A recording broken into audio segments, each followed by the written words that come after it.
Guys, ഞങ്ങൾ ഇന്ന് കത്രിക്കടയിലുള്ള യാക്മ കബാബ്സിലാണ് guys നിൽക്കുന്നത്. ഞങ്ങളിപ്പോൾ കൗണ്ടറിലേക്ക് പോവാണ് ഗായ്സ്. ഞങ്ങളിപ്പോൾ ഓർഡർ ചെയ്യാൻ പോവാ.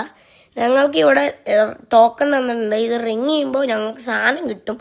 ആദ്യം ഞങ്ങൾ ഇപ്പം റംസാൻ സ്പെഷ്യൽ മട്ടൻ ഹലീമും ചിക്കൻ ഹലീമുമാണ് ഞങ്ങൾ ട്രൈ ചെയ്യണം ഗായ്സ്.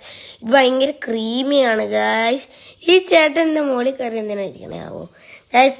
ഇതിൻ്റെ മുകളിൽ നട്ട്സ് ഒക്കെ ഇടുന്നുണ്ട്, കാഷ്യൂ ഇതൊക്കെ ഇടുന്നുണ്ട് ചേട്ടൻ. ഇത് ഭയങ്കര സ്പെഷ്യലാണ് ഗായ്സ്. ഇവിടെ ഡിഫറെന്റ് ടൈപ്പ് ഓഫ് കബാബ്സ് ഉണ്ട് ഗായ്സ്. ഇരിക്കുമ്പോഴാണ് ഞങ്ങൾ ടോക്കൺ റിങ് ചെയ്തത് ഗായ്സ്. അപ്പം തന്നെ ഞങ്ങൾ ഓർഡർ കിട്ടി. ആദ്യത്തെ ഓർഡർ കിട്ടിയത് കബാബ്സ് ആയിരുന്നു ഗായ്സ്. ചിക്കൻ കബാബും ബീഫ് കബാബും. അതിൻ്റെ കൂടെ ഞങ്ങൾക്ക് പിന്നെയാണ് ഞങ്ങളുടെ ഹലീംസ് കിട്ടിയത്, സ്പെഷ്യൽ ഹലീം റംസൻ്റെ. പിന്നെ ഗായ്സ് ഇവിടെ ഞങ്ങൾക്ക് നല്ല സോസ് കിട്ടിയിട്ടുണ്ട്. പിന്നെ ഞങ്ങൾ ഇറാനി ചായ വെച്ച് അത് വൈൻഡപ്പ് ചെയ്തു guys. Bye guys, like and subscribe.